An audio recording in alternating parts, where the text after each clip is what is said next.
السلام عليكم ورحمة الله لكل المشاهدين الكرام، مرحبا بكم في توقعات سعر الأورو حتى جانفي 2023. وحتى يكون الفيديو ماهوش طويل راح نقدم لكم باختصار أسباب الارتفاع ومتى يتراجع سعر الأورو. وادعمونا بلايك واشتراك حتى يوصلكم كل جديد، واللي يدعمونا بلايك راح يوصلهم الفيديوهات والإشعارات ويكونوا على اطلاع بكل المعلومات.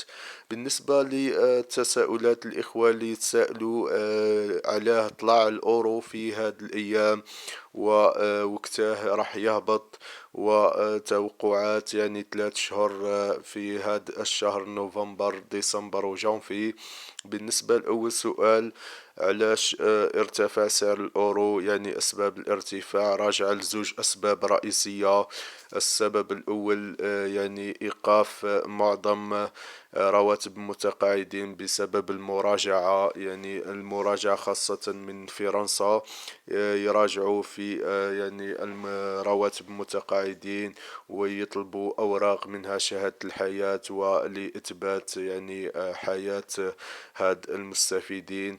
وتم إيقاف عدد كبير من الرواتب، يعني ملايين الأوروات ما راحش تدخل. والسبب الثاني فتح مجال الاستيراد. في هذه الأيام فتحوا مجال الاستيراد من طرف الرئيس عبد المجيد تبون، ولهذا الاستيراد يتطلب العملة الصعبة ومعظمها تكون من السوق الموازي، لهذا الأورو راهو مطلوب هذه الأيام.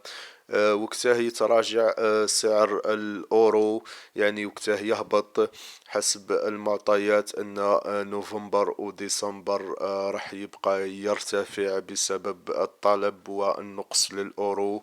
وفي جانفي راح يتراجع بسبب يعني لي فاكونس، العطلة اللي تكون في أوروبا وفي لاشين في الصين، لهذا تتوقف التجارة.